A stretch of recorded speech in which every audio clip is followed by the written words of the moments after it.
Okay, and I did hear from Rob that he can't make it. I haven't heard from Kristen Blanchette. But since we have a quorum and it's 7:03, we'll just officially open the meeting, and Dawn has offered again to be our minute taker.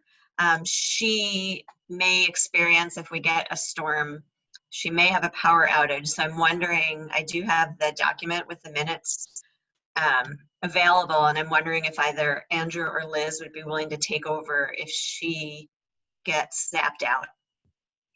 Liz? Thank you. So I will, if that happens, I'll share it with you, and then you can just add to whatever she has started. So okay. That's great. And I have a copy of it open, so I can also, if you let me know when she disappears, if she loses service, I'll start taking the notes as well. Oh, okay. You've got the minutes document that she created from our agenda? Yep. So I just made a copy of it. I'm not writing on the original, but it's just a copy. So. Okay, great. Awesome. Thank you. Okay, so suddenly Dawn zips off in outer space. We'll hand it over to you. Okay, great. And then I need from either Liz or Andrew, please, a motion. Well, first, let me just take a minute. I don't think there's anybody here that isn't regularly attending, but we do have public comment time on the agenda. So if anybody would like to say something before we dive into the official agenda. Hi, Sally. Hi. Almost thought I didn't get in for a second there. You know, I forgot about you for a second. I got caught up in Robert's rules. Oh, well, it was even before the waiting room. I couldn't even get into the waiting room for a while. Pre-waiting room, okay. Yeah. Okay, so I don't think there's any public comment. So if we can just get a motion to approve the minutes from our last meeting, which was on June 9th. So moved. Andrew. Okay, great. Do we need a second, Don, when we're this small? I can't recall. We do. Okay. Liz, would you second for us, please? Okay, and thank you. All those in favor of approving the minutes, please say aye. Aye. Aye. And any opposed? Nope. Okay, so we've approved our minutes and we'll move on to our agenda. I'd probably be a little squirrely for a few minutes while I go back and forth to make sure no one's out in the waiting room. But we're going to start with moving forward on the school community roundtable. And I just wanted to say that I've called it a roundtable and a task force and a group, just because I'm not always so consistent with detail. But just in thinking more about this and the initial meeting, I'm going to stick with roundtable because it seems like this could be a gathering of more than just a small, nimble group of people, at least at the start. And out of that might become a working task group. But for now, if it's okay with everybody, I'll just keep saying roundtable for this first invite. So couple things that I'm hoping we can achieve tonight. The first is to pick a date, and then the second and third are to review the invitation that I sent out, a draft invitation that will go out to the people we think we'd like to attend. And then I'd also like to look at that invitation list. And in thinking about how to whittle that list down, if it needs to be whittled down at all, I wanted to spend some time seeing if we could brainstorm what skills and roles or affiliations we think we want represented in our attendees, and let that be the place where we start as far as deciding, you know, who to put the invite out to. But before we get there, when we were looking at the different calendars and trying to figure out what worked for our timeline as a committee, what we want to be able to share with the school board at our retreat, Patrick's schedule, we were looking at the week of July 25th, I believe it is. Sorry, July 27th. And I went and looked at the different town select board schedules, because in the past we've bumped up against conflicts with some of those groups, and determined that on Wednesday, the 29th, there doesn't appear to be any conflicts with any town select board meetings. And there may be some other commissions or committees that meet, but that seemed like a good place to start, is looking at July 29th. And when I looked at when select boards typically meet and planning commissions typically meet, it's at that 7 p.m. time frame. So I'd like to just start with proposing July 29th at 7 and see, you know, knowing that some or all of us may attend, you know, just get a feel for what people think as far as that week, that day, and that time. You know, we could do something earlier, like 5 p.m. Again, 7 p.m. seemed to be a time when a lot of those groups typically do meet. So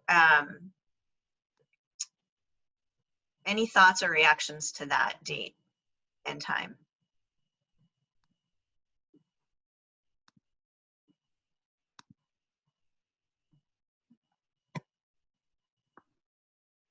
And I think we lost Patrick, so hopefully he'll come back. Okay, so but for those of us here, that sounds good. So what that means is that we would probably,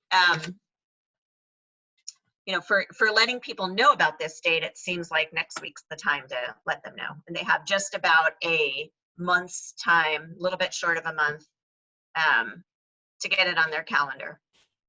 So I think, and Don, maybe you can help me with this, if we need an motion to set that date. You know, I put it on the agenda as such, but maybe that's not necessary. But if we do, then maybe Andrew or Liz could propose that July 29th at 7 p.m. I think you have pretty much agreement from everybody, so I think you could just go ahead with setting that as your date. Okay. Without the motion. Awesome. Okay, great. Okay. So then the next thing is to look at the draft of the invitation that I sent. So I think, I don't know if it would be helpful, but I'm going to try to share my screen with folks so we can look at this together. And my intent is not to get into really nitty-gritty wordsmithing. I'd really just like to know if people think this is the right tone and the right message and the right explanation. If you were to run into somebody from your select board, you were trying to explain, you know, what it is we're trying to do, does this invite seem like it hits that tone? So let's see.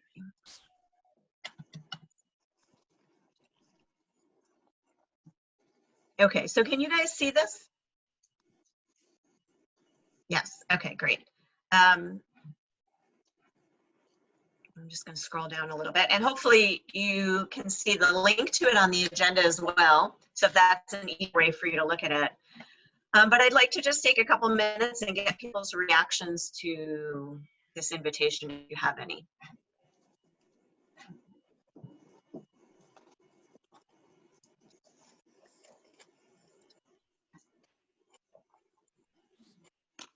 Krista? Yes. I think it's a really good letter, and I think that I think it is hard to have sort of an elevator speech about something that's so big and important. You know, maybe a little bit of urgency. Maybe there's some way we can put a little urgency in it to encourage these folks to participate. But other than that, I think it's a really great letter.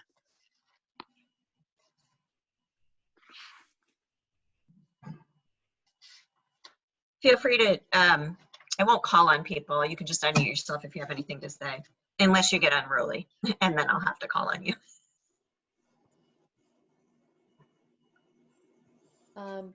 Krista, Yes.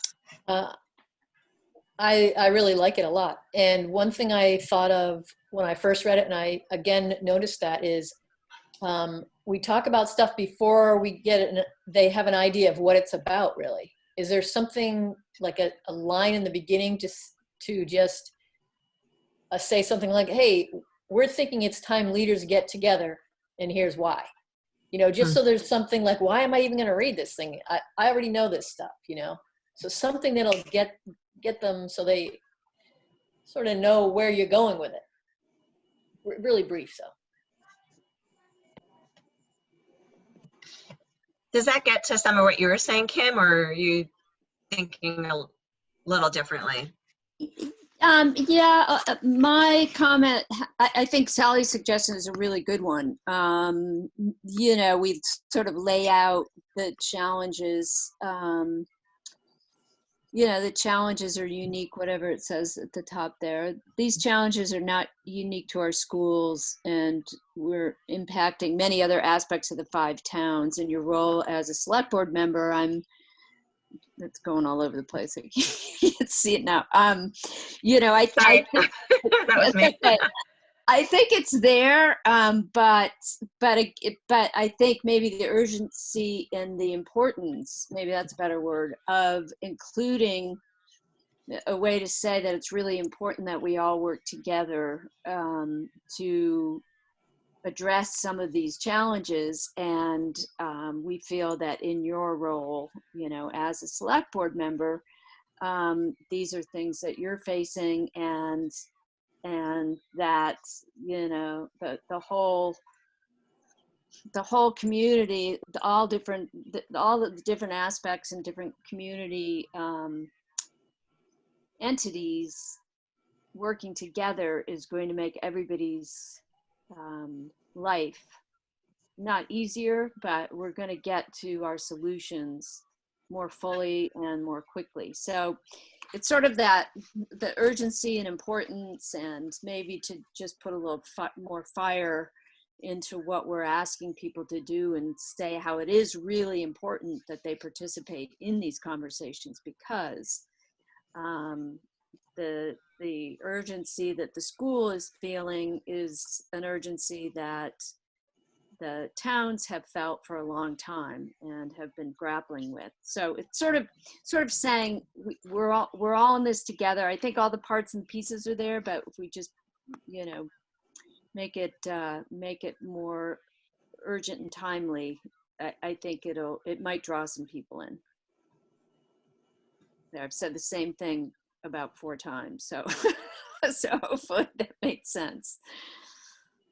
I agree with all that, and I think that's great. And I think that putting a couple of words like around the urgency, calling it, you know, we have a really amazing opportunity now with so many things, and we need all leaders in the area to kind of be together, you know, but the you know, urgency and opportunity, I think, would be great to have in there.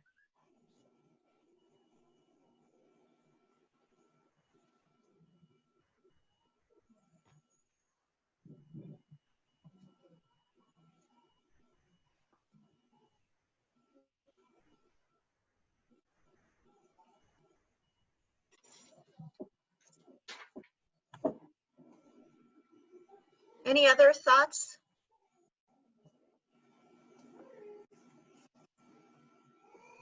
I thought, Krista, that the letter was great, and you know, maybe you want to tweak it a little bit, but as far as I was concerned, you could send it out as is, and I think it really conveys how we are interested in having them part of the conversation.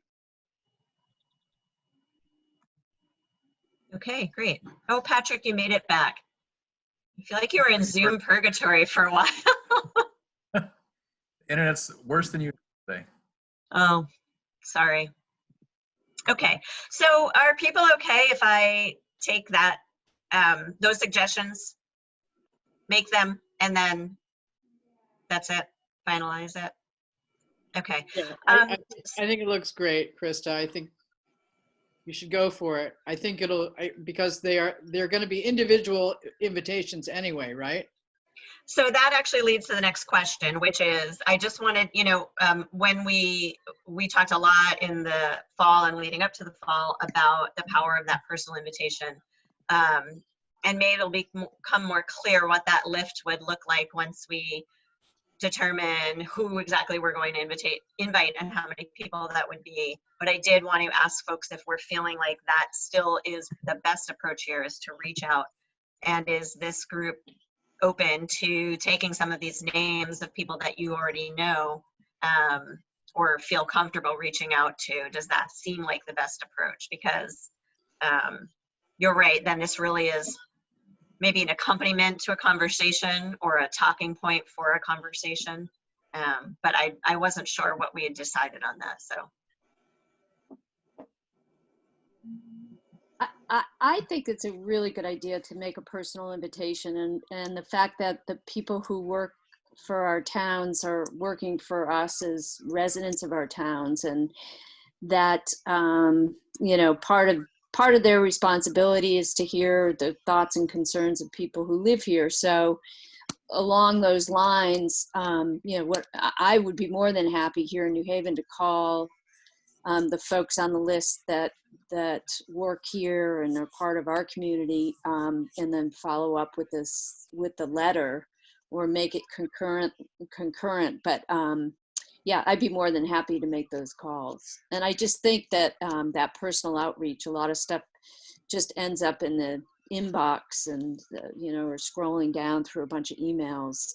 So if there's a phone call attached to it, I think the success rate is going to be much greater.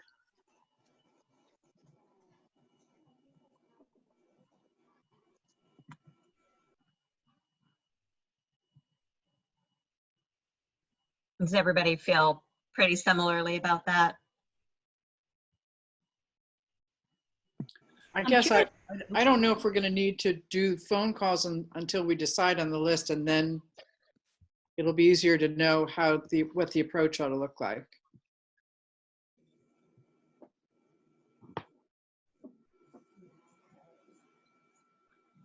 I'm curious if we're picturing like all of the members from all the 5 select boards. That seems a little, top heavy or something heavy, select board heavy. So how would we determine which member? Should we leave it up to the board? Should we do it by who we know? Or I don't know. What do we think? Or do we think that it would be appropriate to have all members of all select boards on this?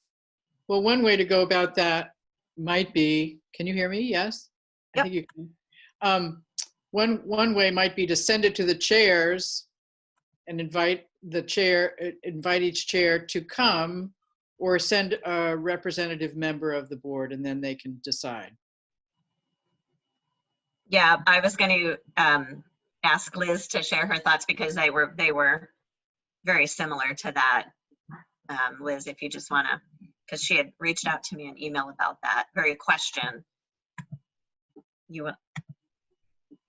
Yeah, it reminded me of what happens at our board when we appoint someone to the Hannaford Career Center. We just kind of sit as a group and think about who's available, who thinks that they'll be able to make meetings and has time in their schedule. So then we have a representative from all the boards, and we're not top heavy on one town in particular, kind of.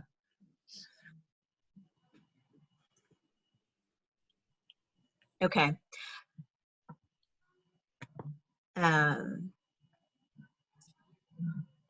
Krista, sorry, this is Rob. Hi, Yeah, everyone. go ahead. I joined late. I just got home. Maybe I missed this somewhere. Is this going to be an in-person meeting, or are we going to be wearing flexible pants leading up to this date? Because I feel like a Zoom or webinar versus an in-person meeting might have to think about numbers in those regards around, obviously, COVID-19.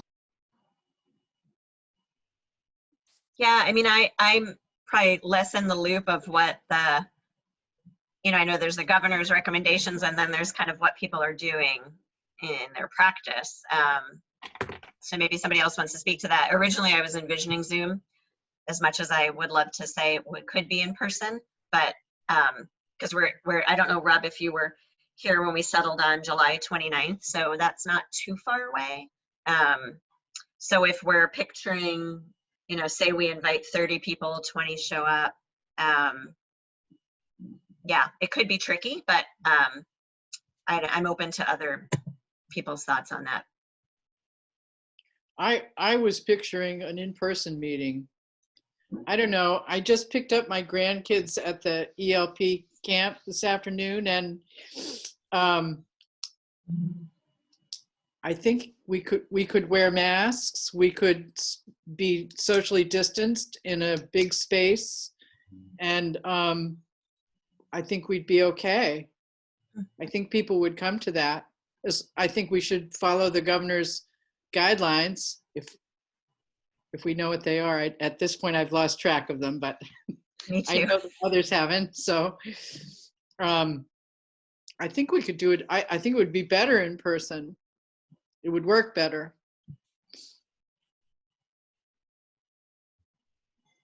I don't know. What does everybody else think?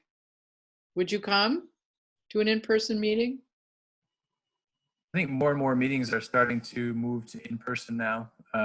Starting to see that becoming a little more routine. So I think people are getting to be more comfortable with that. And I think for this first meeting, with some people that may not know one another, if people are willing to come, I think in person would be better. And I think the group size is large enough now. It might be as high as 50 in a room if it's a big room. And we probably don't want more than 50 anyway, because it won't be very productive if it's that large. So I feel like we're well within the numbers in terms of the guidelines if we find a big space that we could meet if people are willing to come. I also think if we are in person, I'm remembering a meeting we had at Bristol Elementary School where we started in one place. In that case, it was the library. And then we did some things all together, and then we broke off into some separate topic-specific groups. And it may be that we'll need, if we're in person, we'll need a space. I guess you can do breakout rooms with Zoom also. But I'm imagining that we might do, you know, we might need breakout spaces for smaller groups, subgroups. So maybe that's something that that we can, you know, Patrick and Don and I can talk about in terms of Sure. whether what we have in the district that would be available, since Yeah. if we want to lean in that direction. And then as we work on the agenda a little bit more, see what our needs would be. Yeah. Okay. Okay, so back to what the inviting would look like. It sounds like folks' preference is to do this in a more personal way. And so then that leads to the next question is, how do we determine who on these lists we reach out to? And I like the idea of identifying the chair or organizational leader of some of these different groups, and then letting them determine within their members who might be the best person. I think that I'm going to share the list we came up with. Can you guys see that now? I just switched. Now I see it. Okay. So before the meeting, I tried to lump together the different, you know, kinds of affiliations. And I wondered if it would be helpful for us to, and maybe even looking at this specifically, is not, we're not quite there yet, but I wonder if we could spend a little time just brainstorming to make sure that the roles that we think are most important are represented here. And then something else that I think is important are skill sets. So there was a note on here, I think I moved it to questions to consider, because there wasn't a name attached to it, but it was talking about people with marketing and outreach experience. Sue had also mentioned, is there anybody that you might invite that is a really good facilitator who might, you know, emerge as somebody who would be, you know, open to organizing this group moving forward? So anyway, I think maybe if we can do some brainstorming around skills and roles, and I'll capture all of that, and then we can just make sure that those are reflected in this list. And then what I was thinking, and I'd like to know what you guys think about this, is that if someone, you know, 1 or 2 folks are willing to get on a quick call the beginning of next week, to look and make sure that we've got those 2 bases covered, and then we can just send out to the group, okay, sign up for who you're going to call or reach out to. So I don't know if we want to use our time tonight to go through every single name and make sure we have the contact info and all that. But I think if we have an idea of what are the skills and the roles, are they represented? And then maybe 1 or 2 of us can talk early next week to finalize the list, and then people can sign up for who they're going to connect with. Does that sound to people like a good approach? Yeah, that sounds good. Okay. All right. So what do we think about the skills and roles we want to be sure are captured? Krista, is it? Go ahead. Go ahead, Sal. Is it worth saying what the purpose is? Sorry. Is it worth saying what the purpose of the roundtable is first, so then we can decide what the skills and things are? Well, the letter does, doesn't it? I mean, should we just say what the purpose is? Well, that the is letter. really. Okay, the letter was it. Yeah. I mean, I think the letter does capture it, but something else I wanted us to think about, and maybe that gets to your point too, Sally, is, you know, what would success look like if we convene this group? You know, what are we hoping to achieve? And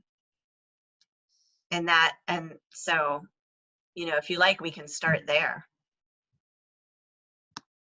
But I'll just start capturing. I had a Google document here somewhere where I was going to just write down some of the things that we came up with. So I wonder also, I like the idea of identifying what success looks like. And I also agree the letter does a good job of outlining essentially what the purpose is of the group coming together. But something that I think is related to both of those is the idea that the school district, like the subcommittee of the board, nor me, I think wants to own this work once it's launched. I think the idea was to launch it and let it sort of manage itself. I don't know that that's necessarily clear in the invitation, and maybe it's important to be clear about that in the invitation. And maybe and I think that's related to the idea of what's our goal for this group. If in fact we're going to turn it over to the group to govern itself and run itself after we launch it, to what extent can we set goals for the group?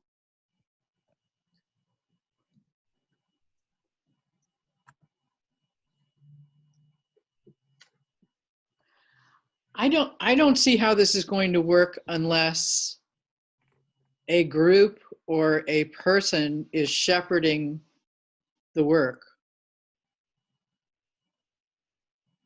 and organizing the communication about the work. It's fine with me if it's not our committee, but I don't think it's going to result in results unless someone is overseeing it or some group is overseeing it. If the board wants to do that, fine. I have a feeling that if we brought people together with that invitation that you wrote, Krista, I think there's a lot of interest with a lot of people about coming together and we need to work together, that kind of thing. And so I think even if we don't know what's going to happen ahead of time, but people come together, I think there will be enough excitement and people will land on something. The thing is, it may not be exactly what works for the school or something. So, but, you know, I think that it's really wise to bring people together to get excited together and start something, whatever that is. And, you know, if need be, something else is started, you know, because there's, you know, projects are starting with a more comprehensive leadership. I don't know.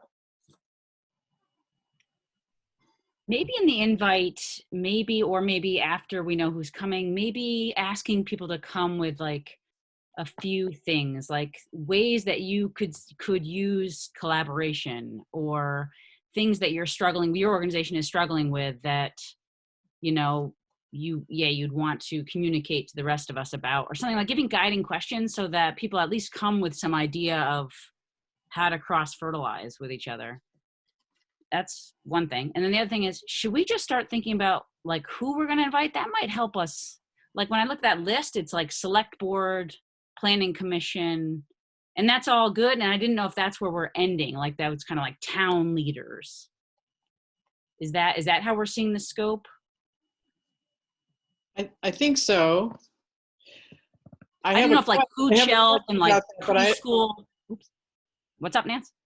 I have a question about the category, whether there's an additional category, but I don't know whether we want to go to that now or whether we want to address what Patrick was saying about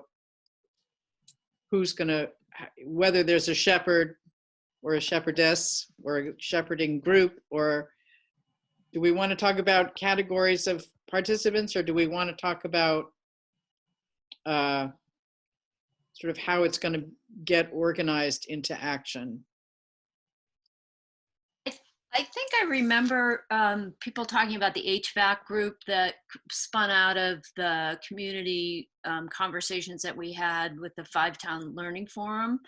And there was a group of people that really wanted to address air quality, and they sort of got that whole thing together and took it and ran with it, for better or worse. But it seems to me it was a pretty positive, the outcome was fairly positive. They were very efficient. It felt like they included all of the schools. It was supposed to be originally, I think, just Mount A, but all the elementary schools were involved. And so it could be that if we look at this idea that we're trying to figure out a way to attract more people to our community, to increase enrollment, to, and some of the inherent problems with that are housing, affordable housing, and those are people like the zoning administrators and the select board and real estate people that, maybe would form their own little task group to talk about, from that point of view, affordable housing or available housing, even, because I know like here in New Haven, we don't have much housing. So, maybe that would be something that a group of people would take and look at how that fits into the bigger picture, and then solutions around that. Broadband was another one that people talked about, in improving broadband access here, and maybe a group of people would get together and work on that aspect. So I don't know. I seem to recall that was the HVAC example was used as kind of a model of how this might be organized and how we might be able to not really own this as a committee, but spearhead the conversation and then help organize people together to work within their own subgroups. I don't know. It seems like that's an interesting possibility to me, because even if all the select board and the zoning people get together and talk about issues collectively, there might be some creative energy and solutions that get worked out, and that they can all work together. So maybe, I don't know how it works, but it seems to me that's a possibility. That idea, those ideas you're talking about, can make me wonder about whether the letter could include a list of possible outcomes, sort of one or more guiding questions for the meeting, and a list of some possible outcomes or task groups that could spin out from the meeting, and inviting people, letting people know that those are possibilities, but there may be more that we haven't thought of, just so people come in with a sense of the kinds of things we have been talking about and that we think would be helpful possibilities for action or for task force groups. Krista, Yep. could you remind us of the, sounds like maybe we have a sort of what's the scope of the committee, how far, I think to Patrick's point, like how far can we go with this? Do we just get it started and then we stand back? Or if we are in control of the group and try to steer it in a way, is that really sort of exceeding the what we were tasked as the subcommittee to do?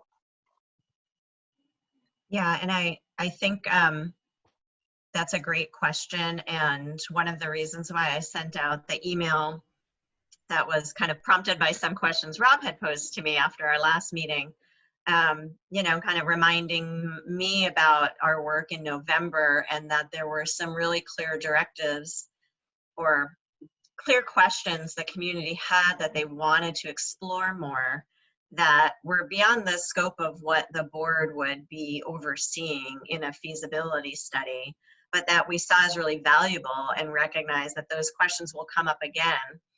And if not addressed or looked at in any way, they are going to provide, you know, be barriers to us moving forward on a facilities plan. And so, you know, I think we recognize as a board that it's in our interest to bring together people to look at some of those bigger questions, but they are not really in the scope of the board. It's really about the collective of the community. So, you know, in talking with Sue about how this might work, you know, it's a little bit of a leap of faith that, and it kind of goes to the skills that we might want to draw in terms of who we invite, you know, bringing people who do have that energy and excitement to think about these things and partner across organizations and mobilize around different topics that we could be engaged with and communicate with and part of the conversation. And maybe some members of this group want to join those, you know, subgroups of people.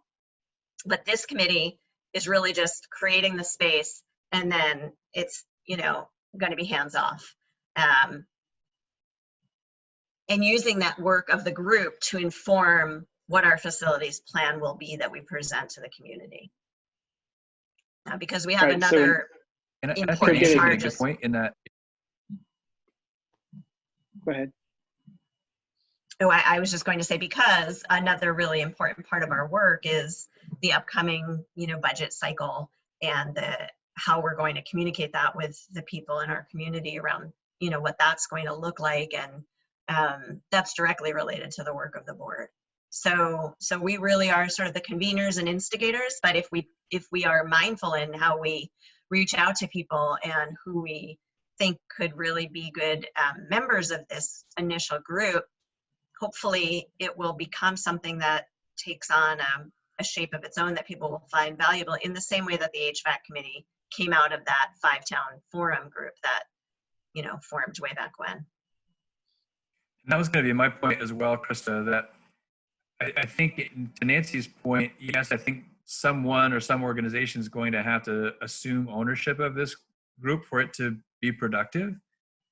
But I would offer that as we look at, as Krista mentioned, the budget process and the facilities planning work, that I think this fall and for a good portion of next year, this committee will have enough work simply in those two areas to sort of manage the idea of taking on this other group that will be working on who knows what could be more than what is reasonable for this committee to assume responsibility for.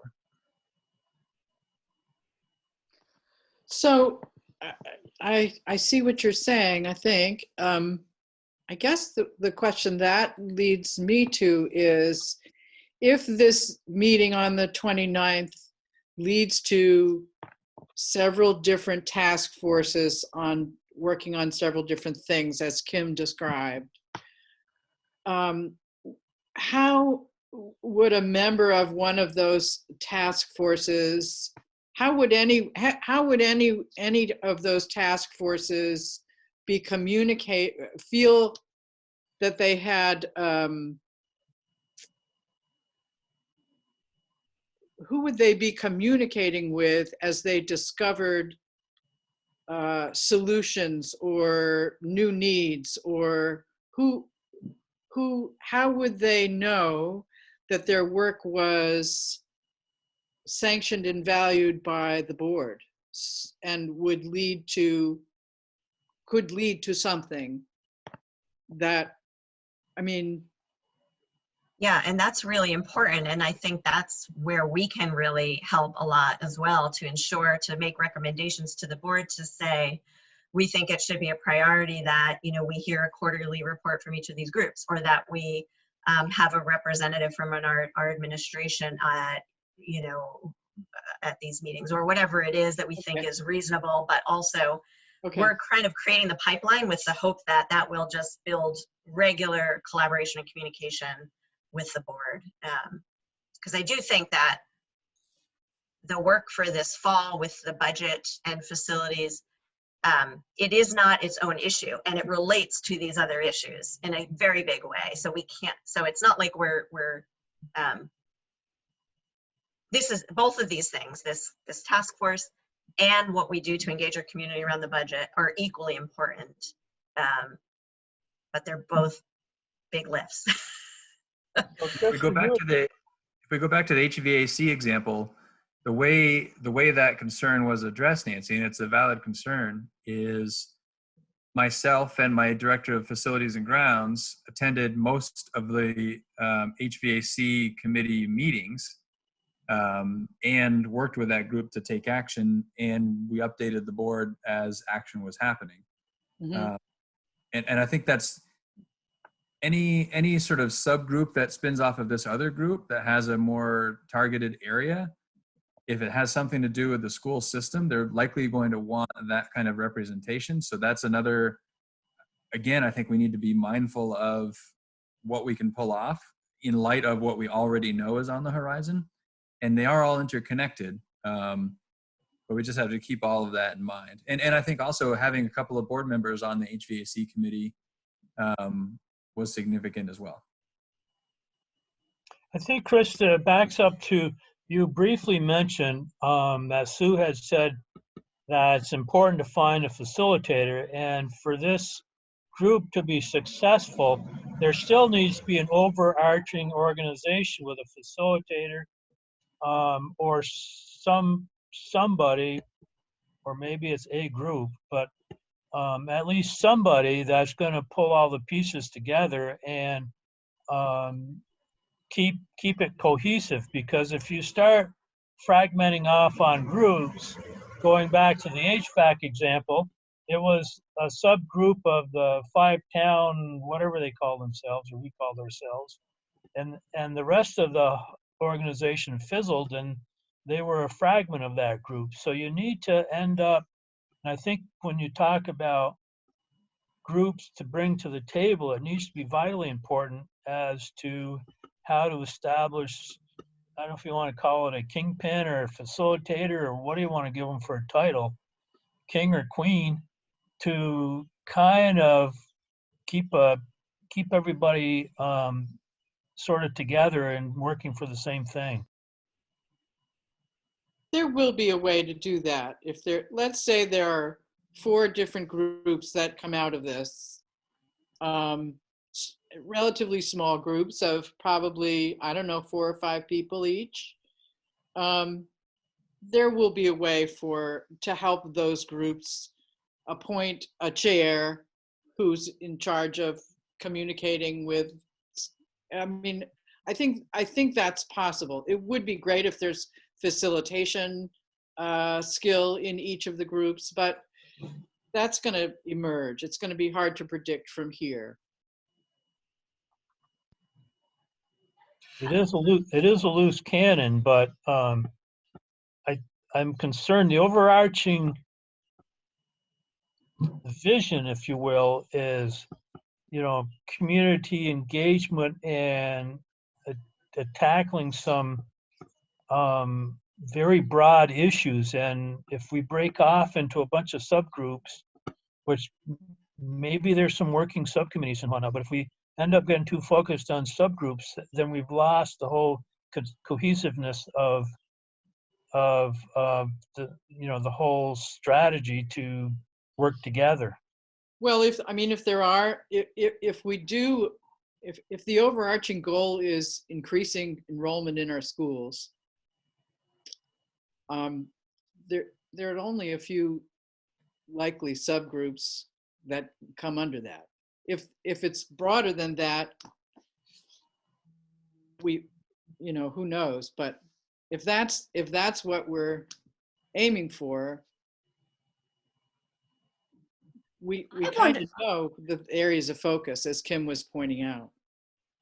I wondered though, as I'm thinking about this, if we should maybe just back it up a little bit and use this as an opportunity to engage, which is what this committee is all about, with the folks from the 5 towns that are in positions of being able to work collectively, but maybe we just don't worry about that piece of it right now, that we lay out for them at this table meeting, discussion, whatever, the significant challenges that the school district is facing, and how some of the solutions to the issues that the school is facing may lie in the hands of other aspects of the community.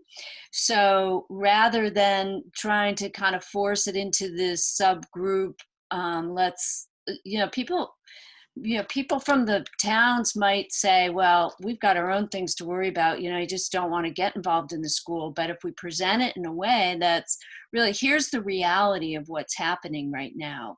And I'm not sure that a lot of these people, I can't think of any of our folks here in New Haven that went to any of those community engagement meetings. And they may have read the information, but I'm not really sure they know what's going on and how important and how urgent this conversation is. And I think that if we do a really good job of sharing that kind of information and the urgency again around it, that that a lot of these people may say, hey, to other select board members, why don't we get together and talk about what we can do, all 5 towns, instead of each of our towns trying to come up with a solution. Rather than reinventing the wheel, we've got 5 towns that are all struggling against the same thing. But then if we can get the support from all of those people without us having really to manage it or control it or be responsible for how it comes together, because as you were saying, Krista, the budget conversations are coming down the pike, and we're going to have to figure out how to engage all the members of our towns. So I just, I'm just thinking now that maybe this is an invitation to come and hear about what's happening, and some of the big challenges facing the district, some of the solutions that have been suggested by the forums that we had, and maybe sharing top level conversations and outcomes that we had at those meetings, and then suggesting that would there be a way, and asking people at this meeting, do any of you see any way that we could collectively work together to solve some of these problems? And then people will take ownership for it. And if we ask them their ideas and we ask them to participate, they'll take some ownership around it, and possibly, start a task force, start a select board, 5-town select board representative group that will tackle housing, and maybe a 5-town collective group that will tackle broadband access. So that just feels like it makes more sense to me than trying to add this whole other piece of coordination and problem solving under this committee's purview. Well, I suppose the key will be how the meeting on the 29th is organized and facilitated. I mean, the key right. will And I was going to pose to people and so forth. And you and Sue are going to work on that, Krista. Right. I was going to share that, and maybe I already said this, but after this call, Sue and I are going to spend time over the the next few days leading into next week, you know, trying to build an agenda. Yeah. And then we're going to bring that back to everybody on the 14th. So we'll have another meeting between now and the roundtable to look at that agenda specifically. That's what we'll do at that time.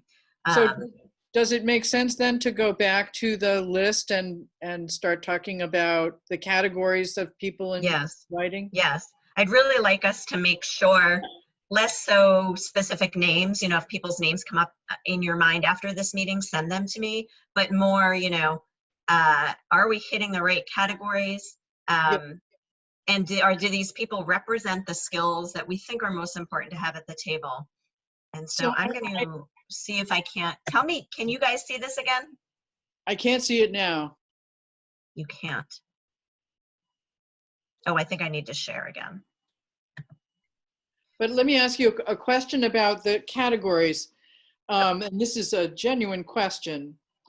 In our town, there's a select board, there's a planning commission, and there's also something called a development review board. Does each of the 5 towns have a development review board, or maybe it's called a zoning board? I don't know. Do all the towns have that? So most of the towns probably do. A development review board is a fancy word for a zoning board. Okay. They're more tactical. You know, they're reviewing. They have experience seeing what people apply for permits and how they're trying to build, if you will. But they're more tactical. The planning commission is going to be more strategic, where they're going to be setting the vision for the town, if you will. Yeah. And then developing the zoning regulations, and then whether you've got a DRB or a zoning board, they're going to be basically administering the regulations that the planning commission sets. Okay, so I'm raising that question because I had a conversation with the chair of the Starksboro Development Review Board that led me to, he actually was, he was concerned that the communication between his board and the planning commission and the school district was not, and maybe even the select boards, was not what it ought to be. And one of the examples he gave was the transfer of property that occurred in the midst of consolidation, but there were other issues. So I'm just, I'm wondering aloud whether development review board chairs have a role to play in this. They certainly know about the degree to which local zoning impedes or encourages the building of affordable housing, for example. So I don't know enough about, I'm just throwing that out as maybe that's a category we want to consider. They will certainly understand the nuts and bolts of what people are looking to do and how it fits or doesn't fit into zoning. So they are probably an important group as much as, and I think we've got them in this group, but zoning administrations fall into that category. Okay, so that as well. I was thinking, okay, I see them now. I got it. So they're there. Sorry. But the DRB chair is a different entity. The zoning administrator is more or less an employee of the town, and the DRB chair would be appointed to a committee. So there could be some different points of view there. Okay, so that's something to consider. I can't see your screen, Krista, so I don't see that list, but so do we have, like, you know, people that are business leaders and community leaders aside from just the town administrators? Although that's totally important, I just think to get a more rounded, creative discussion. Yeah. Yeah, so I can read the categories or affiliations. Okay. We have the Planning Commission, crew, Conservation and Energy Committee members, Select Board members, town clerks and administrators, zoning administrators. We've got legislators, pastors of a couple of local churches, preschool childcare folks, historical society, rec club people. We've got a couple people representing healthcare, the food shelf in Bristol, a couple of business owners / developers, architects, real estate agents, and librarians. Who are the business? I mean, I know we don't want to get into names, but John Moyers, Kevin Harper, Tom and Carol Wells. And I think to Kim's point earlier, what I find curious is, just quickly looking at this list and not having a list to compare to from attendees in the fall, I would wager the vast majority of the people on this list, who I think are town community leaders in many ways, were not in attendance. So the idea that they may not really be well informed about the challenges facing our school district seems valid. exactly, yeah. I'm wondering about whether there's representation here by affiliation of people who live in poverty. And it makes me wonder about whether the United Way might be useful to be at the table, or the Parent-Child Center. Those are the two organizations that come to mind. So Addison County Community Trust would be a great one along that line too. They've got trailer parks in Starksboro and Bristol. Bristol, yeah. And I don't know if there's anything in Moncton or New Haven, but they, if you're going to target, or if you're going to encourage or invite those organizations, they'd be a great one to add. I'm also wondering about someone from the leadership of the counseling service.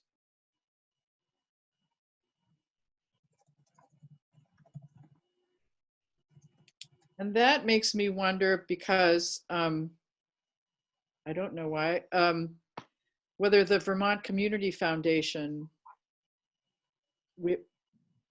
that's an organization that gives away money.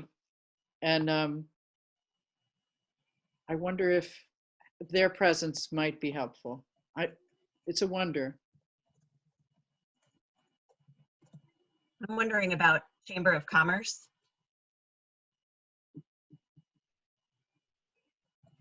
Is that downtown Bristol? When you say Chamber of Commerce?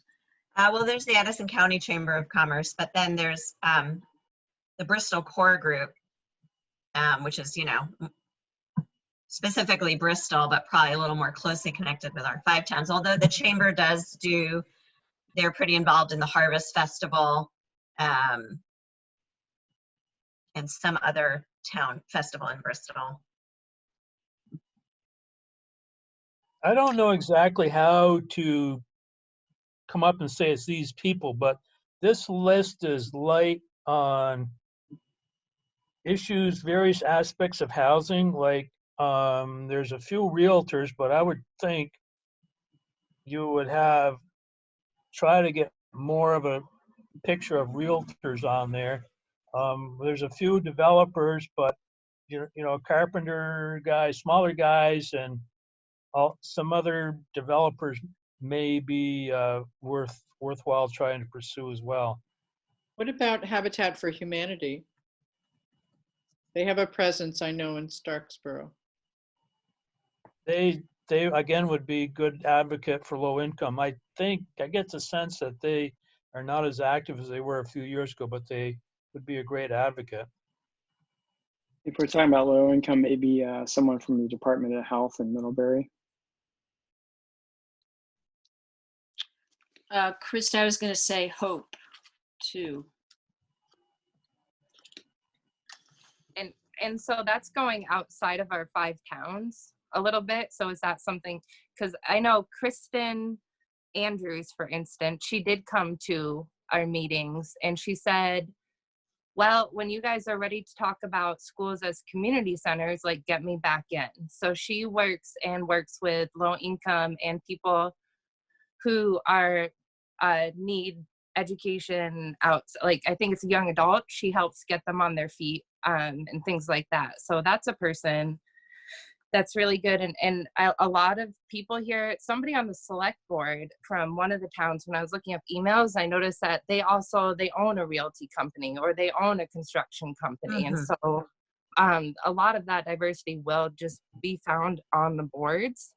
And I think some of the action orientedness, like what's going to happen and who's going to make it happen, a lot of the power will lay with the select board or counting on people to go back to their group and bring up the issues. So it's not just New Haven who wants to get the certain kind of internet connection running through. I forget what it's called, fiber optics, maybe. So maybe as 5 towns, we all want to jump on board with that. So there is, some of these roles will be covered by the select board members themselves. I'm wondering if you want to have, I can't see the whole list, so maybe they're up at the top, I don't know. But small businesses, if you think about Bristol community, when our students go out, they go out to those small businesses and talk to those people to get help. So maybe having their voice in this conversation would be helpful. Some of the people that, some of the expertise, we're going to need some expertise from outside of our 5 towns. But maybe we're saying we don't want that at this meeting. I don't know. I mean, I've suggested some particular people who would be helpful in some of the particular task forces, but I think people are saying that they mostly want this first meeting to be local. And then if task forces emerge, those task forces might be inviting specific expertise to their separate meetings. Does that make sense? It does. It would be interesting what people think about that. If you can see my screen, on the bottom is a tab where I try to capture, and I think most of them were from you, some of those resources that were outside the 5 towns, but that would be worth, adding to our list. And some of these ones we just talked about as well, over to that tab. But yeah, I would like to know what people think about. Are we just 5 town, or at least for this first thing? I think sticking with in the 5 towns would be great. And so just switching some of those suggestions, like the Have a Heart food shelf is in Bristol. Invite them, but not maybe Hope. And same with, Bristol Core is the local businesses rather than the Chamber of Commerce. So stick more locally, I think, at first. And yet, at the same time, I think that the head of the United Way for our region lives in Lincoln. I think she does. Yeah, that's great. So that would make sense. Yeah. And perhaps if there isn't representation in our 5 towns, like in other words, I don't know what version of CSAC we have just in the 5 towns. So maybe if we don't have another version of a housing trust or a CSAC type function, then we have them on our list.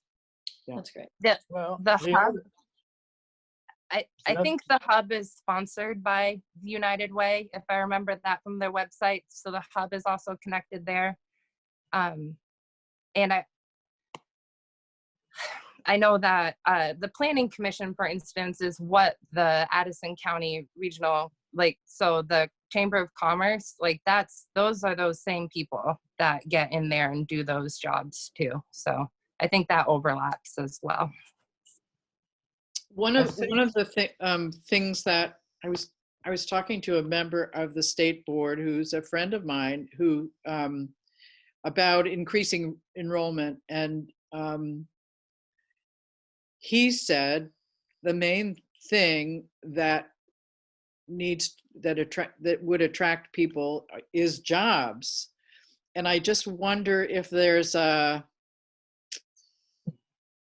category of affiliation that we're not thinking of yet, that's not on the list, that that is devoted to employment, regional employment. I I'm would wondering if that segues into, I had mentioned, I think in an email to Krista about the Department of Labor, because they have this very interesting study or thing on their website that shows you inflow and outflow of each county in the state of Vermont and where people commute to. So what the daytime population is versus the nighttime population.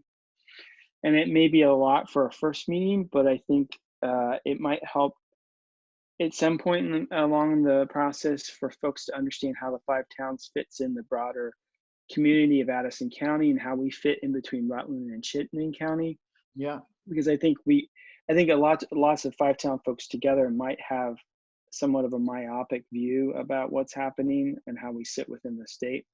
I don't know that necessarily that should happen in the first meeting, but I'm sure someone at the Department of Labor knows a whole lot about commuting patterns and job patterns and things around the state, and probably who's similar to us, what other towns in the state look like us. And if it's true that Kevin Harper is working to develop a Business park. A business park, or is that what it is? I believe so, yes. Behind the fire station. Then he may know already. He might be a great source of information about regional employment resource people. Backing up to the question about inviting people, I think we should keep in mind that the 5 towns is a significant part of Addison County and draws on a lot of Addison County resources. And doesn't seem like you'd not invite them because they're not centric to one of the 5 towns. Well, right, but it might be nice. I mean, we might have many more direct connections through people who live in the 5 towns to those organizations that are larger regional organizations, like the United Way example. So, and I just don't know those organizations, but others of you must, or probably do. Well, I hope that, like we're doing right now, that at this meeting in mid-July and any other meeting that comes out of it, we're always asking the question, who else should be sitting at the table? And that will, continue to connect us to other resources and folks that we might be thinking of right now. I do want to be mindful of the time because we've got another item on our agenda that I'd like to start talking about. So I think if it's okay with everybody, if you leave this meeting and realize there's a category or person we've missed, to please reach out to me. And also, if you are interested in getting on a call next Monday or Tuesday to refine this a little bit so we can get invitations out, let me know that as well. And I'll send a reminder email tonight or tomorrow morning with those 2 tasks. But if it's okay with folks to leave this and to move on, then I think we'll do that. Yeah, it's a great list. Okay, so I'm going to stop sharing so I can see my agenda. Okay, so our board is meeting on August 11th, and we will be, I believe, and Kevin, you can correct me if I'm wrong, but I believe we'll be seeing results of the facility study done by the NESDEC group, NESDEC group. And we're also going to be having some conversations about the budget. We always talk about the budget. And the closer it gets to having to actually vote on a budget, the more refined those conversations get. But I would really like our group to be thinking about how, and I believe that this conversation about the community roundtable is a step toward outreach in our community about our budget, because as we said earlier, there are lots of folks that we're talking about inviting that we're maybe don't know all of the ins and outs, and so that's a good step in that direction. But I'd really like it if we can think about what it might look like to engage our community around these financial conversations, which are going to be challenging. And if you have access to our agenda, you'll see that I added a link to a budget development timeline, and I'm also going to share that on the screen, that we used last year in October to guide how we were going to, as a board, as an administration, and the different responsibilities of our organization in providing information about the budget and then getting that information out to the community. But I wanted to share this. It's always a work in progress, but to give this group a sense of what a typical budget cycle looks like and how we act on the information as we get it, and engage the community around that. So, and Patrick, I'd love for you to jump in here, but really it isn't until October that we start trying to target a specific budget amount that we would like our administration to work within, but we're getting lots of information all the time about what the different assumptions and drivers are. But we're looking at, sometime in the early fall, wanting to have conversations in our community about what this budget cycle is going to look like. Sorry, I want to be able to see everybody. So, we're going to have it on our agenda as a school board. Okay, we've got to engage the community around the budget. What do we want to do? How are we going to do it? Are we going to have an information meeting? And I remember last year, this group was really just getting underway and kind of getting a good groove on. And we did our usual sort of budget engagement work, but it felt like we could have maybe applied some of our approaches in the fall to that budget work. And I'd like us to be a little more mindful about how we do that this year. So I don't really have anything specific to offer, but I'd just like to put out there that I'd love to hear people's input on what they think is going to be helpful for our community and how we engage folks around this.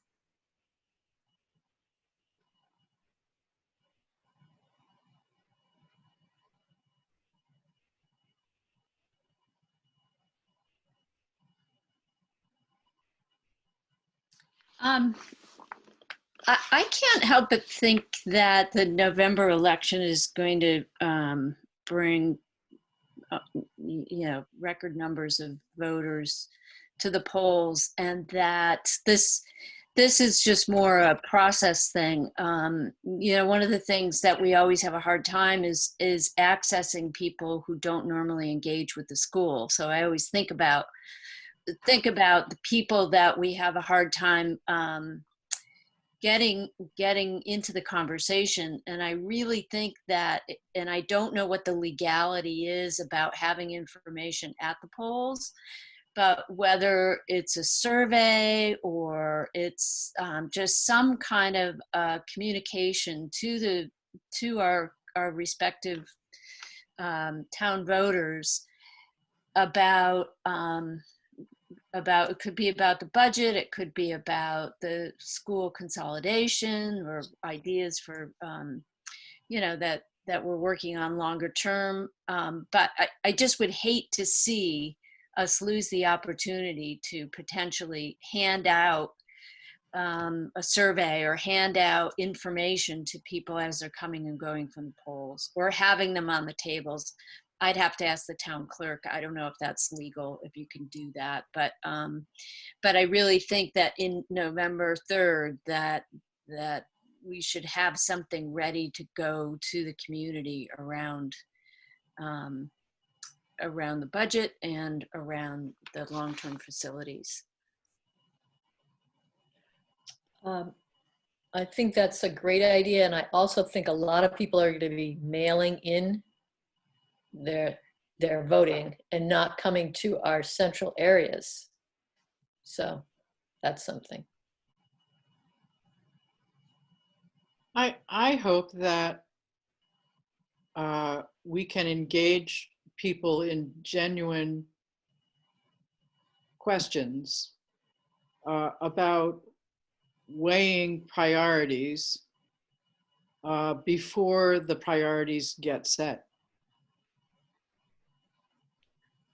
Yeah, I absolutely want to follow up on that. That's actually what I'm wondering. So are we just informing people about the budget situation, or are we looking to understand what the community feels about X, Y, and Z? Right? Because what we're doing, that is all pretty important to know. Mhm. But I agree with Nancy's idea, definitely. I don't think it ought to be just informing, just to echo what Mary said. I don't think we ought to be just convening people or coming up with strategies to inform people.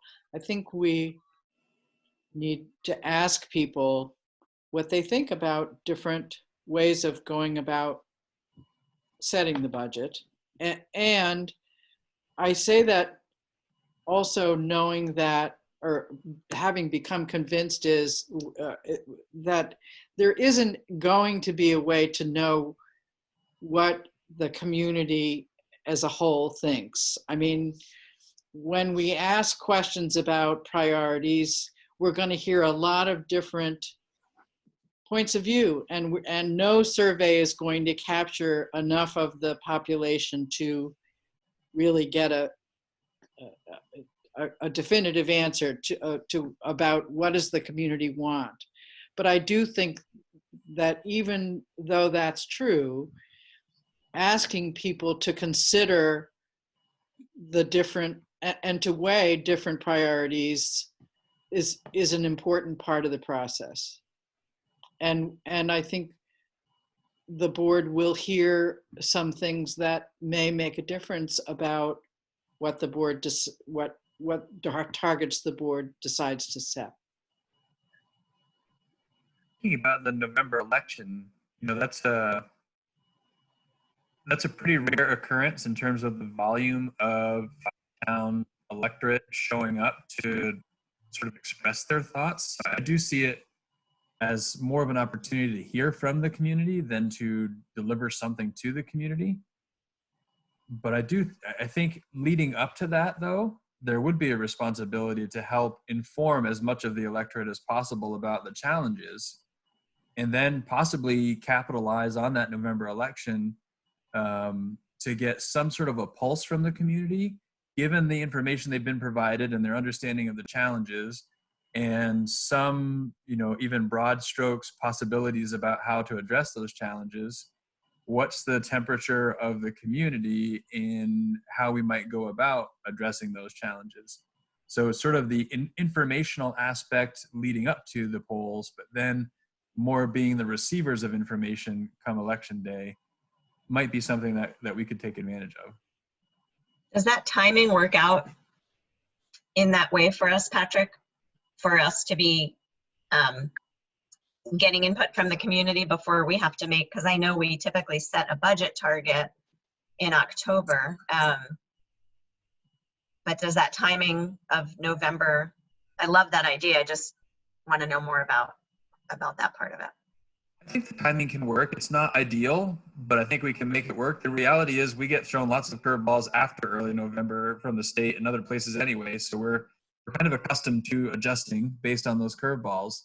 And I think that's an opportunity that perhaps we don't want to miss in terms of to really hear from the electorate, both the informed and uninformed. I mean, the reality is, if we're being realistic, most of the people that will go to the polls that take our, if it's a straw poll or whatever it is we put out there, will be uninformed. Mostly, they're going to be reacting based on emotion. That's what the majority of folks go to the polls doing. but I think it's on us to try and get as many people informed as possible. But nevertheless, I can't imagine a better way to get a handle on what we think the voters would or would not go for in addressing these challenges.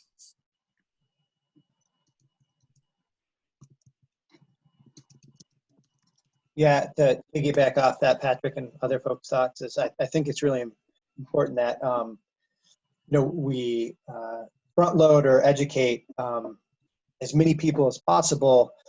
How we come up as a school board with their budget projections or budget ideas. This is my first go around, so maybe I've missed it in the past. The board has done this. But just to the point, we don't throw a number out there and then people are like, oh, where did that come from? And I know the meetings I've gone to prior to being on the board, I think Patrick and Floyd and folks have tried to make that connection. Just reflecting on the community engagement meetings last year and the one in Lincoln specifically, I guess big broad brushstrokes, like it seems to me, I can only speak for folks in Lincoln, they don't want to see their LCS go anywhere.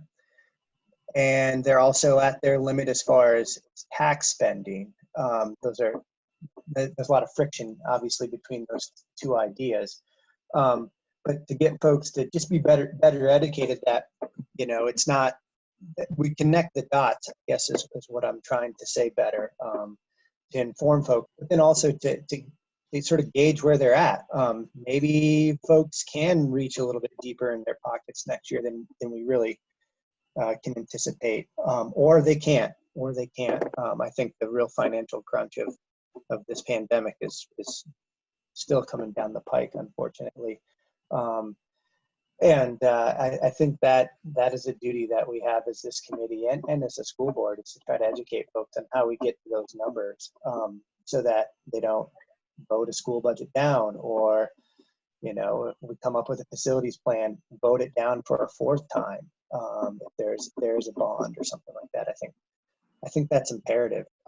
One, to educate, but also then to ask too, and to take that feedback and then point out where any feedback or any ideas that we do get, where in our process after that we've tried to implement that. And I know, Patrick, you've done that really well. I think in the past, connecting the community engagement committees with strategic goals, with the ends, with then decisions that we make. And I just want to continue that moving forward.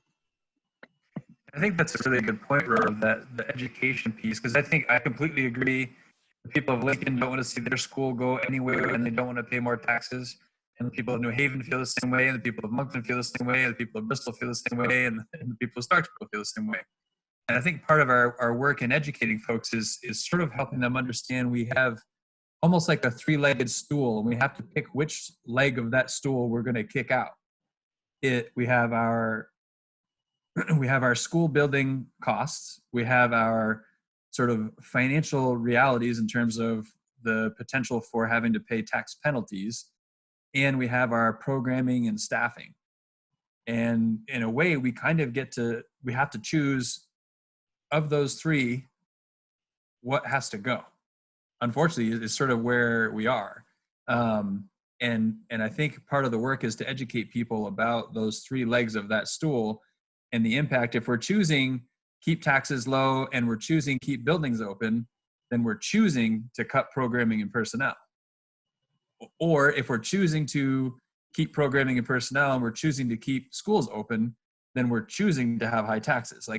So to understand the relationship of those three, I think is effectively what we need to try and do, and support it with numbers and make the connections that you're talking about to ends and what our goals are, what the community values were, tying that all together and wrapping it up in a nice bow that people can kind of wrap their head around, is the goal, knowing that ultimately what we're trying to do is ask people to put emotion aside and look at reason. And that's a big ask. And not to step back, but for me, Krista, I think the most powerful line in your invitation, I don't know how many people know this or don't know this. I didn't know that our school district is the largest employer. in our 5 towns. And like when I read that, like that's what sticks with me. And obviously I have a foot. I have an investment because I'm on the board. I'm on this committee. But if I'm a business owner or on a select board or just a resident, I mean, that's a really powerful statement right there. You know, with thinking about not even bringing jobs in, but losing jobs. Like if this school district becomes not viable, or we lose, you know, our 5 town schools or whatever it could look like down the pike, we're losing jobs also. Not filling jobs is losing job opportunities.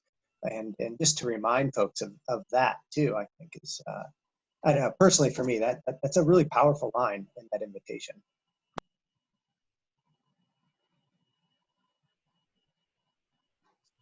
And it's probably not even close, right? At close to 350 employees, I can't think of another business in the 5 town that really comes anywhere near that. A couple things that I'm thinking about is that the facilities, the information we get from the facilities consultants, the budget and that conversation are probably going to be happening at the same time. And so I think we can probably assume that this engagement is going to span both of those topics. And I'm also thinking that it will be good to remember the differences between thin and thick engagement. And I don't know what thick engagement looks like in a pandemic, but it seems really important that we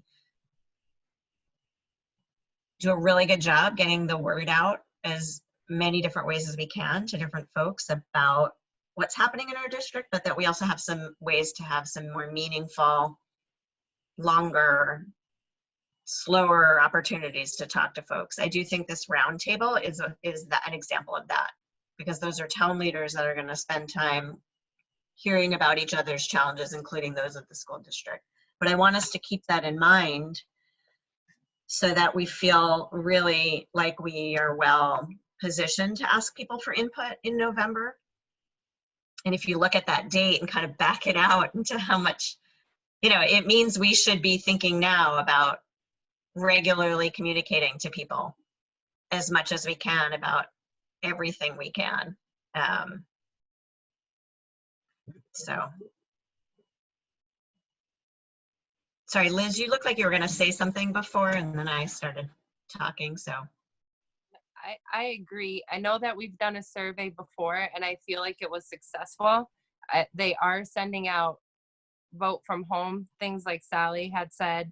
They're asking people not to come in. It says, because of COVID, will you please? So that, I mean, but we've done surveys before. I think we can do it again. And just something that I heard a while ago that was really powerful that I think connects the budget and all of our work. Floyd said to think about our communities, the emotionally, even beyond the physical boundaries. And that's kind of stuck with me through these Zoom meetings. So really just connecting us as a community bigger than our school when we're talking about the budget, or bigger than Lincoln specifically, like thinking of ourselves as still working on that, thinking of ourselves as a large community somehow. I don't know. That just seems like I don't. That's kind of a goal of mine, is to think of our towns beyond their physical lines, I guess, is what I would say. And I echo what you're saying, Liz, and I have said that to a lot of young parents who get so focused on their local community, and then all of a sudden they find their kids at Mount Abe. And it's a whole, you know, it's like, whoa, you know, my community all of a sudden got way, way bigger, and so did my kids. And I think that it's really important that especially when it comes to education in our 5 towns, that we really try to look at our district and our 5 towns as our community. And we've got our little towns, and we all love our little towns, but honestly, all of our kids are going to end up together, and in my mind, there may be good reasons for them to get together before 7th grade. So I agree, and I think if we use that in our communications and in the information that we're putting out to the community, that it not be a silo communication just to my town, that I'm sending something out to my town, but that we as a group use a communication that goes to all of the 5 towns, because the housing crisis that is happening in New Haven, maybe it's not happening in Lincoln or Starksboro, but it affects all of us. And I think that if people start to think of things that way and try to understand how working collectively to solve those issues will help us and our kids, then we're going to be more successful down the road when we ask the community to come together and support the school. Well, and I think therein lies our challenge, really. So, my experience is, talking with people in Lincoln about the realities of some other town possibly having to close their school, it makes logical sense, and there could be support for it. And people in New Haven feel the same way about other towns. So it's like, yes, I think it makes sense for some other town to close their school, just not my town. But it's my town that has to vote to close my school, and I think that's the challenge. So how do we broaden that perspective of my community beyond the town where I live? Because ultimately, the voters of a town have the decision about what happens with their school, which is complicated, obviously. I think that's a good big picture goal for this kind of education we want to do before we get some information from people in November. But can we I don't know, whenever we meet next, can we just really process budget stuff in a big picture in a way, not like in a board way where we go the nuance that you all have to do, not that, more like communication with the towns? What would be those kind of goal kind of communication pieces? Can we really grapple with that the next time we meet or something to get that ball rolling? Can you say a little more about what you mean? Like nuts and bolts of what communication would look like, or more like what's the message we are trying to get out? Or yeah, the kind of the message, what are the goals that we want to communicate? Because we're not, I mean, we're not going to go over, as a community engagement committee, we're not going over the nuances of how you're making the budget and but we want to figure out what are the goals we want to educate the community on, and then get the feedback from them. Right. Yeah. So just start really thinking about how could we make that really meaningful and genuine? yes. Yeah. Yeah, I mean, that's what I really hope this group can do. And I think now is the time. We're going to launch this roundtable. We're going to have it. It's going to go, but we've got to come up with that plan for what engagement is going to look like. And it would be great if we could bring that plan or recommended plan to the board at our August retreat, because the full board needs to participate in the work. But I think they're looking to our committee to lay it out. Maybe along those lines, is it just trying to think about what kind of information would be needed for this group to have that kind of conversation and do that kind of planning? Is it more, do we need more information than knowing that as a community, for the sake of the children in our 5 towns, we are going to have to make some really hard decisions financially? And therefore, how do we make them in the most informed, engaged way? Or do you need more concrete numbers in terms of projections, et cetera, to do that work?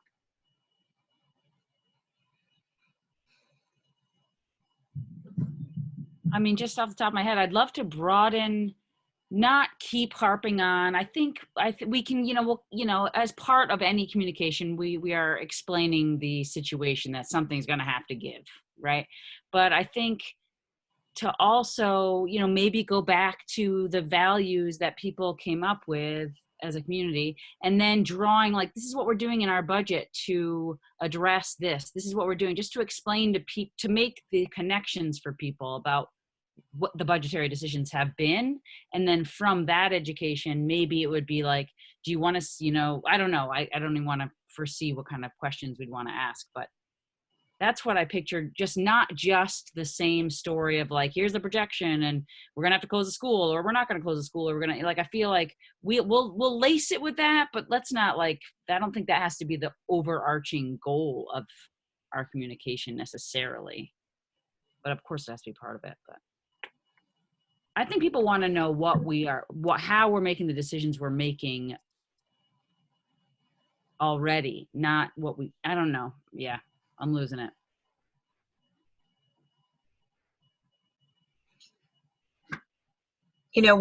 When we did our work this past fall, I think we're really mindful and regularly backing up from making assumptions that we're going to steer the discussions that we had with our community, and the dance of like providing a framework for people to understand the current challenges, but providing enough space for folks to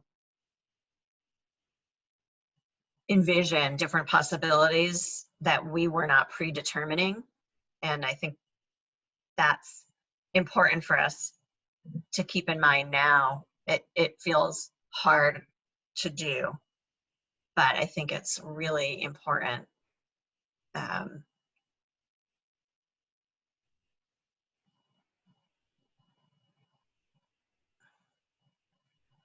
Well, and thinking about what you're saying, Krista, and even connecting it to what Mary was saying as well, part of what I'm hearing, and I think it makes great sense, is, yeah, the numbers and the reasoning and all that stuff, that's there, and that's a part of the conversation, but the focus is perhaps more on the relationship and the more emotional side of what we are in the midst of going through or about to go through. Because I think when we look at our neighbors,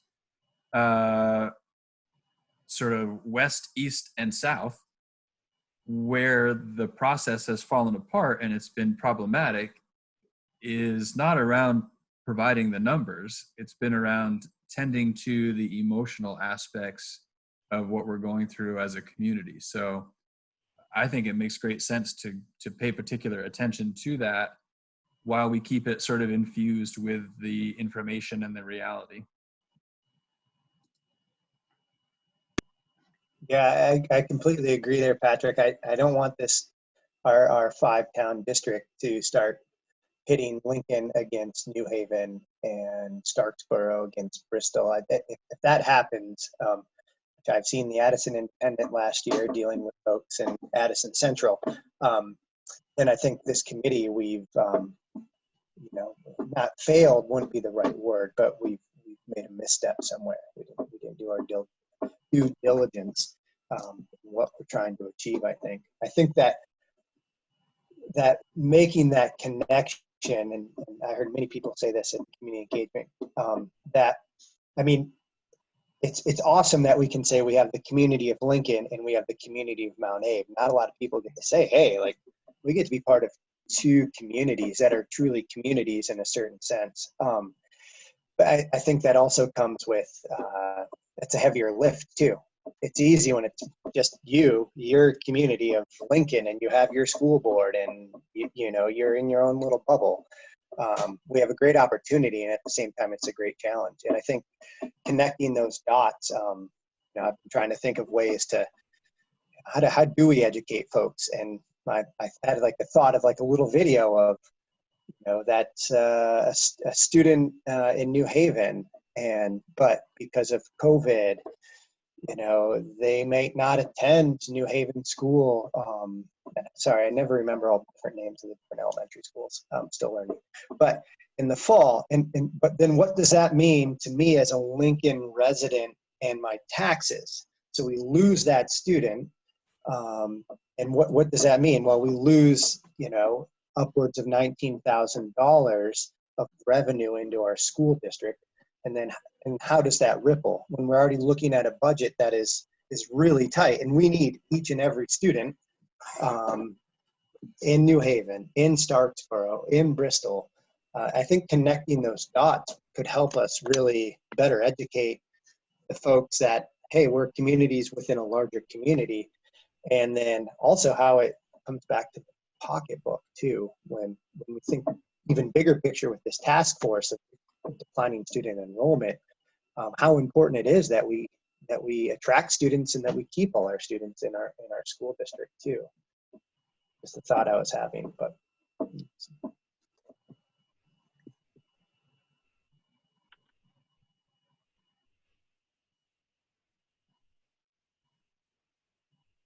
So a couple of thoughts I was having. I was wondering if it would be helpful to the folks in this group to have the super 3-minute crash course on budgetary issues, not really into the numbers that deeply, but sort of kind of what the board has to think about and sort of distilling.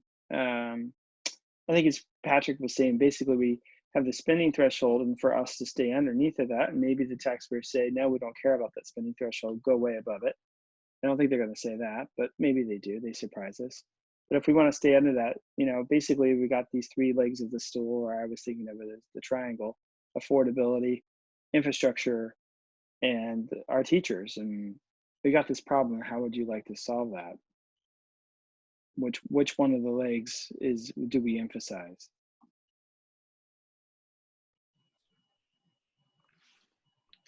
And I was going to say it might be a good time to remind the community of where we ended up last fall. Talk about the process for setting the budget and for moving forward beyond this year in terms of our facilities. And so some kind of an update. And I wonder if these updates should be maybe just even a subcommittee of this committee, group of people that get together and put together the communications and get them out. I know, Patrick, you seem to do the Front Porch Forum updates from the district itself, but I wonder if the Community Engagement Committee should have a regular like a communication calendar that every couple of weeks there's information going to every town's Front Porch Forum, that there's a press release going to there should be one for the community roundtable going to the Addison Independent, so that we can let people know that that's going on. So the more information that's being shared about the process, the better understanding, like Andrew was just saying, people will have about, what we're all facing, what we all need to do. And I think we can't forget about all the excitement of creative solution that everybody, came to the table initially around this for, is like, as a community, how are we going to solve this creatively? So I think if people know what's going on and know who to reach out to if they've got ideas or want to have a conversation, because that's part of the community engagement. We all kind of have to be willing to say, hey, is there anybody out there that's got some ideas, or, let's work together. But I really think that having a regular communication and setting a calendar for between now and next town meeting day, we should have a schedule of communications with additions and changes as they happen. I wonder, Kristen's not on the call, but we had adopted this board communication plan, and she's become our secretary really for the board and does our post meeting notes that go out to the community. And I think maybe if you're willing to partner with her to look at, okay, how can we broaden that regular communication out to be sure it covers these issues, because we've created a structure, but it's very new to us, and I think it could be mobilized even more effectively, because I think she's willing and able to be part of that. We just need a little bit of direction. So maybe Yeah, I'd be happy. I'll reach out to her, and then that would be great. And maybe what I could do, Krista, as you're chair of the committee, right? Yep. That I'll just send you what we're thinking about, and if you need to reach out to the other committee members, just to get an okay, or if it looks good. But I just think basically it's a calendar with suggested communications, and we look at our topics and how much communication between now and November do we need about the budget. And they say tell people once, tell people twice, tell them as many times as you can, and you're not going to get everybody all the time. So just kind of breaking it down, and then identifying people who, and if Kristen's going to be that person, who's going to write those communications. Do they need to be approved? Do they, what do they need to include? And then any press releases may need to have a little bit more kind of buffing and editing from this group as a whole. But anyway, I'm happy to do that, and I'll reach out to her and then get back. That's awesome. Okay. Thank you. So it's 8:49, and I want to do a quick go around to see if anybody else has any other thoughts. I have a few to share, but I'm going to hold until I give everybody a chance to say anything else they want to say. Covered a lot of ground tonight.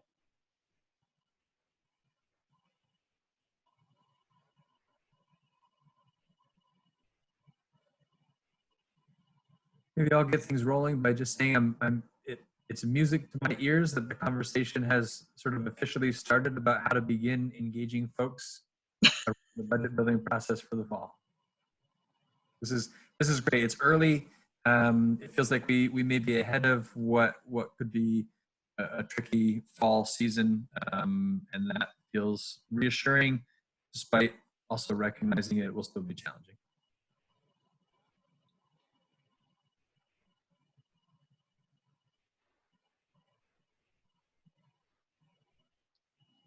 And I'd just like to say, I think that we're on to something really special and really unique in our 5 towns, that if we can collectively all come together.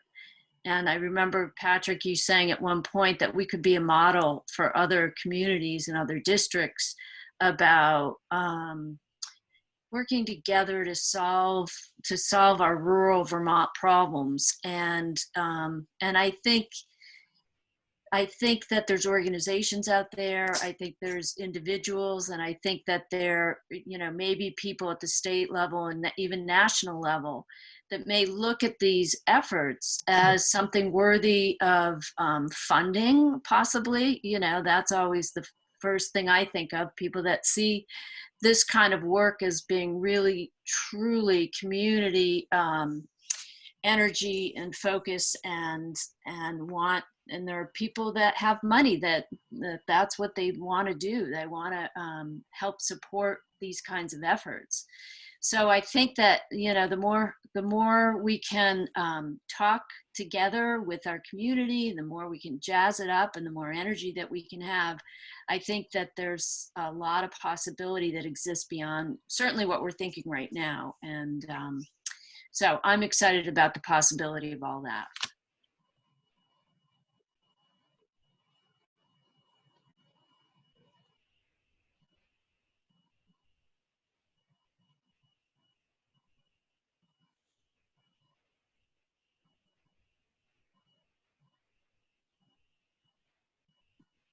Going once.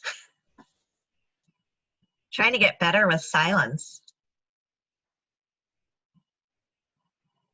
Very good clinical skill. Trying. Well, jump in if you have anything else to say, but my thoughts are that, yes, great, we are getting the ball rolling. And thank you, Kim, for willing to reach out to Kristen. And I think that will give the board some structure to look at and to respond to, and to feel good about. And I did want to reflect on something we were talking about earlier, maybe related to what Mary was bringing up, that we want to make sure people have space to ask hard questions about what we're doing with our resources and whether they are linked to our values, and to give people the confidence that if hard decisions have to be made, that they are ones that they can support and feel confident in. And so, how we have those conversations is important as sharing information about the challenges we're facing.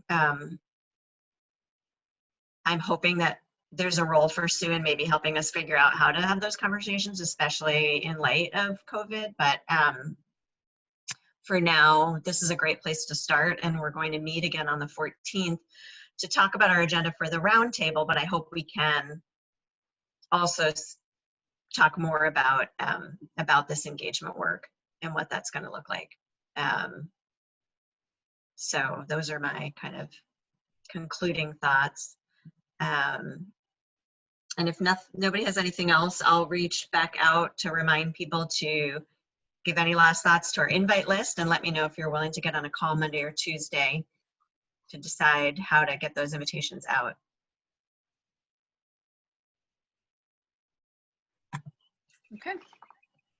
Okay, so if that's all we have and nobody has anything else to say, I am going to ask for a motion to adjourn. I make a motion to adjourn. Thank you, Andrew. And a second? I second. Rob, a second. Okay, I think she beat you to it, Rob, but thank you. All right, so all those in favor of adjourning at 8:55, please say aye. Aye. Okay, so we're officially adjourned, and thank you everyone for coming out again. It's great to see your faces. Appreciate all of you. Have a good night.